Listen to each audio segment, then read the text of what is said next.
অনেকে মানি, অনেকে মানি না। পরিষ্কার পরিচ্ছন্নতা ইমানের অঙ্গ। চা দোকানে আশেপাশে সব জায়গায় থুতু টুতু এখানে দেখা যাচ্ছে, থুতু ফেলানো। আমরা জানি, মানি না। আমার কাছে মনে হচ্ছে যেখানে সেখানে থুতু ফেলবেন না।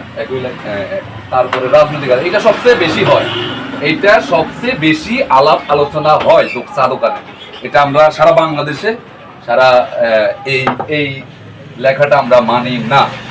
দোকানে কোনো ঝামেলা ঝগড়া বিবাদ করবেন না। এখানে কথা বলতে বলতে দুজনে কথা বলবে, তিনজনে, তৃতীয় নাম্বার যে আছে এদিকে তাকাও, তৃতীয় জনে এই এই কথাটা মানে না।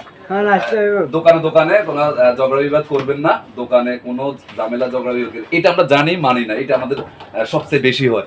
আরেকটা এখানে আছে, দিন শেষে সবাইকে ক্ষমা করুন, কাল হয়তো আবার দেখে, এই লেখাটা আমরা মানি না। কারণ বছরকে বছর, কালে কাল, যোগে যোগ, এই লেখাগুলো আমরা মানি না। এইখানে যে লিখেছেন সে মানে কিনা জানি না।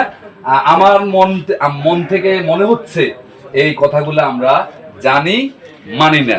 জানি, মানি না এই কারণে আমরা আমাদের আমরা যে মানুষ, আমাদেরকে যে সৃষ্টিকর্তা তৈরি করেছেন, আমরা এক কানে দিয়ে শুনি, এক কানে দিয়ে বের হয়ে যায়, এক কানে দিয়ে শুনি, এক কানে দিয়ে বের হয়ে যায়। তাই আমার কাছে মনে হচ্ছে জানি, মানি না। আজকের কন্টেন্ট জানি, মানি না। সবাই সেই পর্যন্ত ভালো থাকবেন। আবার নতুন কোনো কন্টেন্ট নিয়ে আসতেছি। আমি নোমান আসলাম। সবাই ভালো থাকবেন সেই পর্যন্ত। এখানে যদি আপনাদের কাছে সহমত যদি হয়, যদি আমার কথা যদি ঠিক না হয়, তাহলে কমেন্ট বক্সে জানাবেন। সবাইকে থ্যাংক ইউ জানিয়ে শেষ করলাম। আল্লাহ হাফেজ। থ্যাংক ইউ সবাই।